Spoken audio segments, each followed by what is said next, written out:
Hello everybody. In my last class I have discussed straight line method of depreciation. Depreciation নিয়ে আমি তোমাদের একটা class already করে নিয়েছি। এখানে আমরা আজকে বলেছি আরেকটা যে মেথড আমরা what are the methods of depreciation?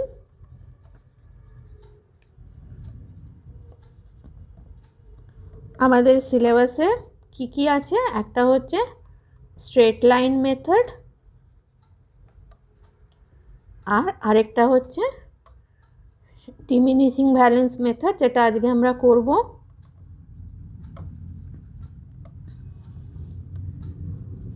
এটা ডিমিনিশিং ব্যালেন্স অথবা or reducing balance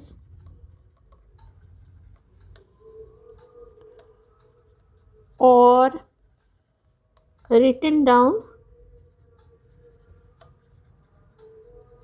value method.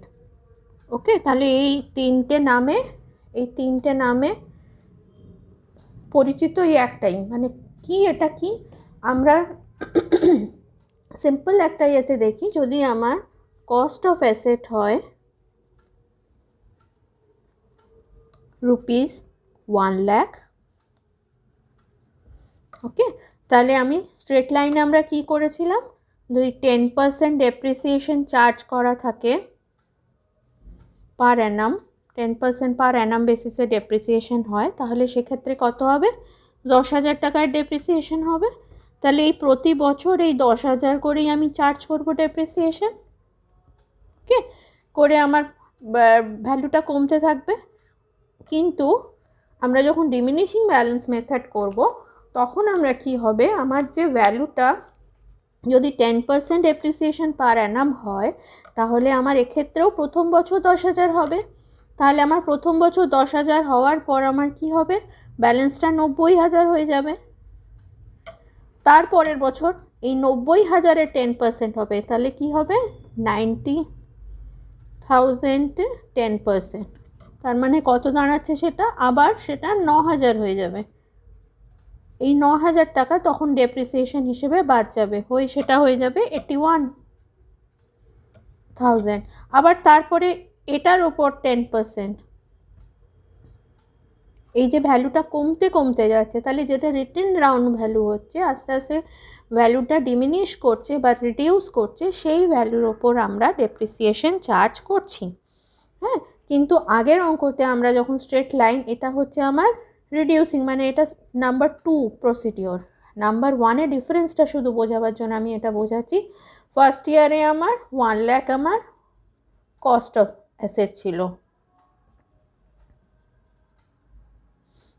ওকে, এটা থেকে আমি 10,000 ফার্স্ট ইয়ারে বাদ দিলাম, যদি সেটা এক বছরই ধরে নিচ্ছি আমার চার্জ হয়েছে, হলো 90,000।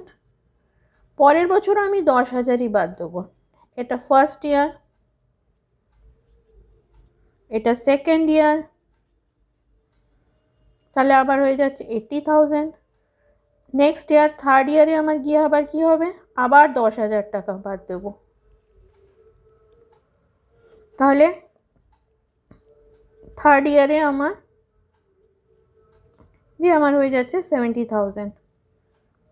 আর এক্ষেত্রে কি হচ্ছে 8,100 বাদ যাচ্ছে থার্ড ইয়ারে, তার মানে 81,000 মাইনাস 8,100 হলে 72,900। এটা যখন হচ্ছে ফার্স্ট মেথড, এটা সেকেন্ড মেথড, তাহলে এখানে ফার্স্ট ইয়ারের ডেপ্রিসিয়েশন কত, this one is first year, this one is second year, and this one is third year. তাহলে দেখো, প্রথম বছর আমার যা ডেপ্রিসিয়েশন ছিল মেথড 2-তে, পরের বছর ডেপ্রিসিয়েশন কমে গেল, কারণ আমার বুক ভ্যালুটাই কমে যাচ্ছে। হ্যাঁ, আবার তারপরের বছর আরও কমে গেল, কারণ আমার রেকর্ডের যে ভ্যালুটা থাকছে ডেপ্রিসিয়েশন বাদ দেওয়ার পর আমি তার উপরে ডেপ্রিসিয়েশন চার্জ করছি। তাহলে আমার কি হচ্ছে, আমি যদি একটা গ্রাফ করি, আমার ডেপ্রিসিয়েশনটা আস্তে আস্তে কমতে যাচ্ছে। কিন্তু এক্ষেত্রে আমার কি হচ্ছে, আমার যখন স্ট্রেট লাইন মেথড ইউজ করছি তখন আমার গ্রাফটা কি স্ট্রেট লাইন, সেম আমার ডেপ্রিসিয়েশনের অ্যামাউন্ট সেম থাকছে, আর এখানে কি হচ্ছে কমতে কমতে যাচ্ছে ডেপ্রিসিয়েশন। বুঝতে পারলে? তাহলে ফার্স্টে বেশি ছিল, তারপরে 9,000 হলো, তারপরে 8,100 হলো, তাহলে কমতে কমতে যাচ্ছে। তাহলে এই হচ্ছে দুটো মেথডের ডেপ্রিসিয়েশনের ডিফারেন্স।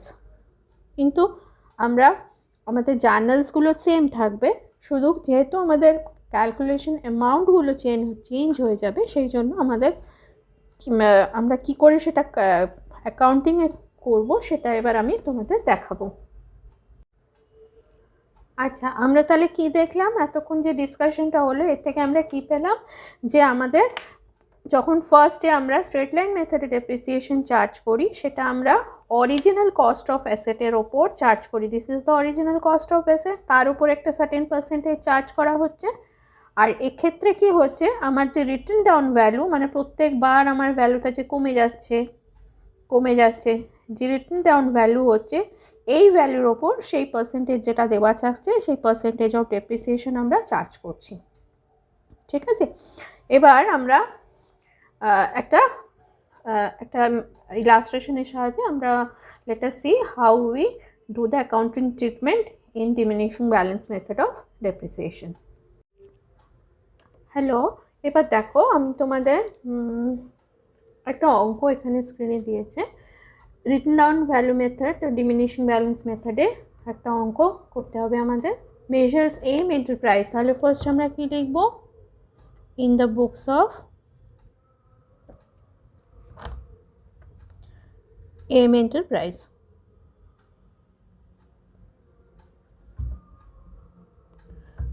ডেবিট ক্রেডিট, আমি টি শেপে করছি অ্যাকাউন্ট, তোমরা ডেট পার্টিকুলার অ্যামাউন্ট সেরম আমাদের লেজে প্রফর্মা হয়, সেই প্রফর্মাতে আমরা অ্যাকাউন্টস করব। ওকে, আমি যেহেতু আমার জায়গা ছোট সেই জন্য আমি পোটে এভাবে করছি। কি বলেছে দেখো এখানে, এম এন্টারপ্রাইজ পারচেসড মেশিনারি, তাহলে এটা মেশিনারি অ্যাকাউন্ট হবে। আগের দিন আমি ডেপ্রিসিয়েশন অ্যাকাউন্ট কী করে করতে হয় দেখিয়ে দিয়েছিলাম, সেম প্রসিডিওর এখানে থাকবে, শুধু অ্যামাউন্টগুলো চেঞ্জ হয়ে যাবে, এন্ট্রি সেম। ওকে, তাহলে ফার্স্টে কি বলছে, machinery for ₹40,000 was purchased on 1st July 2018। তাহলে এখানে 2018 লিখি, 2018 জুলাই 1 আমার কি হয়, এন্ট্রি কি হয়, machinery account debit two bank, টাকা চলে যাচ্ছে তাই ব্যাঙ্ক ক্রেডিট হয়ে যাচ্ছে আর মেশিনারি অ্যাকাউন্ট ডেবিট হচ্ছে। কত অ্যামাউন্ট আছে, 40,000 বসে গেল। And spent 5,000 on it's transportation and installation. আমি কি বলেছিলাম, যখন আমি মেশিনারি কিনছি তখন আপ টু ইউজ অবধি, মানে পুট টু ইউজ অবধি আমরা যে খরচাগুলো করব, this are all capitalised. Okay, what is capitalised, মানে এগুলো মেশিনারি কস্টিংয়ের প্রাইসের সাথে অ্যাড হয়ে যাবে। তাহলে again machinery account debit two bank. In this case you can write both the two amount, that means you can club the two amount, 40,000 plus 5,000 means 45,000, and write it here by one entry, machinery account debit to bank. আমি এখানে আলাদা করে দেখাচ্ছি তোমাদের বোঝাবার সুবিধের জন্য, তোমার যদি ইচ্ছা হয় তোমরা একটা এন্ট্রি দিয়েও এটা করতে পারো। এটা কি, ইনস্টলেশন অ্যান্ড ট্রান্সপোর্টেশন চার্জ হলো। তাহলে আমার টোটাল কস্ট অফ মেশিনারি কত হয়ে গেল, 45,000 হয়ে গেল এখানে। এবার কি বলেছে, আমার অঙ্কটা পড়ে নিই, তারপর কবে দেখো অ্যাকাউন্টিং ইয়ার নর্মালি ক্লোজ হয় কত, 31st মার্চে। 31st মার্চ এভরি ইয়ার অঙ্কের লাস্ট লেখা আছে আমার অঙ্ক, মানে অ্যাকাউন্টিং ইয়ার ক্লোজ হচ্ছে। তাহলে আমাকে এর 2018 এটা কত, 1st জুলাই, তাহলে এর 1 ইয়ার হচ্ছে কবে শেষ, 31st মার্চ 2019 1 ইয়ার শেষ হচ্ছে।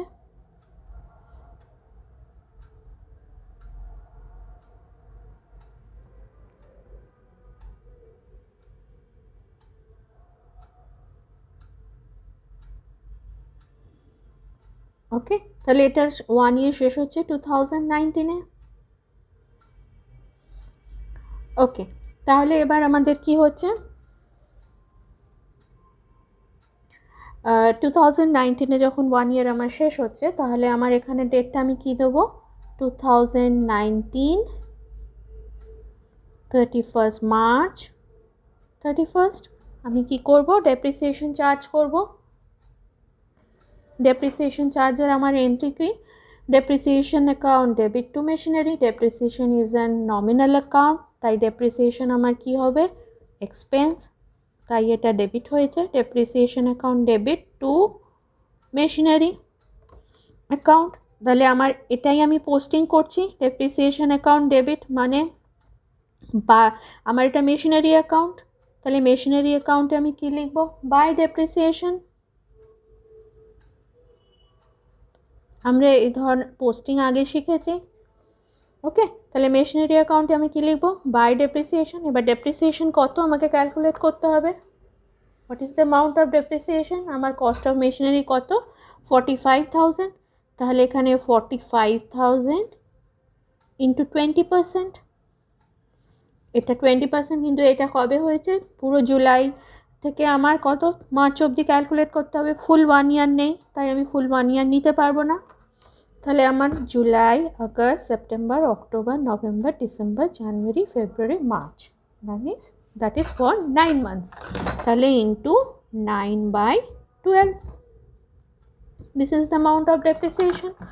তাহলে এটা কত হচ্ছে, 45,000 ইন্টু 20% ইন্টু 9/12, তার মানে 6750 is the amount of depreciation charge. এবার জাস্ট ব্যালেন্সিং করা, বাই ব্যালেন্স ক্যারিড ডাউন, এখানে আমার কত হচ্ছে 45,000,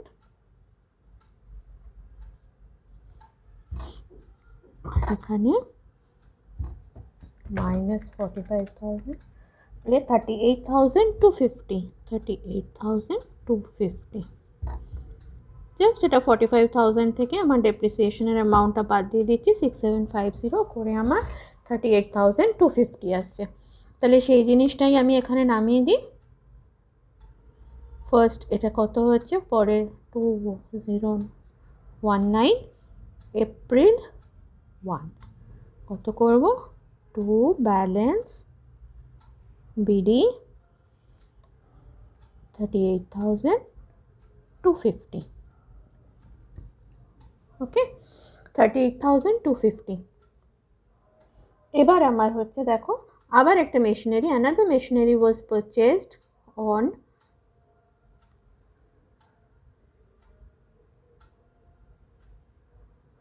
first July 2019, আবার 1st জুলাই আরেকটা মেশিনারি পারচেজ করেছে, কত, জুলাই 1 টু ব্যাংক, এটা মেশিনারি 2 পারচেজড, কত, 35,000, 35,000-এর মেশিনারি ও 1st জুলাই পারচেজ করেছে। তারপরে তাহলে আমার এবার কি হবে, আবার 31st মার্চ, এটা 2020 হয়ে যাচ্ছে, March 31st by depreciation account, ফার্স্টে আমার কি, মেশিনারি 1 কত, মেশিনারি 1 38, এই যে আমার রিটেন ডাউন ভ্যালুটা আছে তার ওপর হবে, তার মানে 38,250 ইন্টু 20%। এবার ফুল ইয়ারের জন্য হচ্ছে 38,250 ইন্টু 20% করে আমার কত আসছে, 7650। পরের মেশিনারিটা কবে পারচেজ করেছে, জুলাইয়ে, 1st জুলাই পারচেজ করেছে,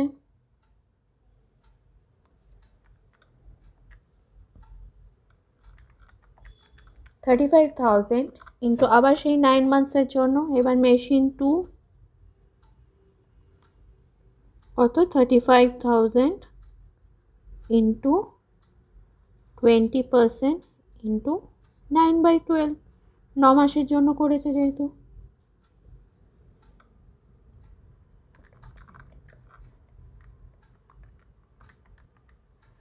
এটা আসছে 5250। 35,000 আরেকবার ক্যালকুলেশনটা করে নাও, ইন্টু 20% ইন্টু 9/12, 5250 হলো। তাহলে দুটো মেশিনারি হয়ে গেল। তাহলে এবার আমি কি হবে এখানে বাই ব্যালেন্স সিডি, তাহলে এবার 35,000 প্লাস 38,000 নর্মাল ব্যালেন্সিং কত হচ্ছে আমরা দেখি। 35,000 প্লাস 38,250, 73,250, 73,250 minus 7650 minus 5250, তার মানে 60,350। এটা আমার তাহলে 38, এই দেখো রিটেন ডাউন ভ্যালু আমরা বলেছিলাম রিটেন ডাউন ভ্যালুর ওপর হবে ডেপ্রিসিয়েশন, সেটাই আমরা করেছি। আগেরটা যেহেতু 1 বছর আমার হতে পুরো 1 ইয়ার হয়নি, তো আমার এখানে কত এসছে 38,250 আমার রিটেন ডাউন ভ্যালু ডেপ্রিসিয়েশন বাদ দিয়ে। তার আমি 20% পর ফুল ইয়ার করেছি 7650। আর এটা কি, এটা 9 মান্থসের জন্য হচ্ছে, আবার যেহেতু 1 জুলাই একটা পারচেজ হয়েছে তাই 9 মান্থসের জন্য হচ্ছে। তাহলে 9 মান্থসের জন্য কত হচ্ছে 35,000 ইন্টু 20% ইন্টু 9/12, তাহলে 5250। তাহলে আমার টোটাল ডেপ্রিসিয়েশন হচ্ছে 5250 প্লাস 7650 মানে 12,900 মাইনাস আমার এটা 73,250 বেরিয়েছে, বাদ দিলে 60,350 আসছে। তাহলে আবার আমি 2020-তে April 1 টু ব্যালেন্স ব্রট ডাউন কত করছি 60,350। এটার আবার নেক্সট ইয়ার আমার শেষ হচ্ছে একই রকম 2021 মার্চ 31 বাই ডেপ্রিসিয়েশন কত 60,350 ইন্টু 20%। এখানে পুরোটার ওপরেই আমি 20% করে দেবো ইন্টু 20%, তাহলে কত হচ্ছে 12,070। আবার normal balancing at the end of the year by balance carried down কত আসছে 60,350, দুদিকে হচ্ছে 60,350 মাইনাস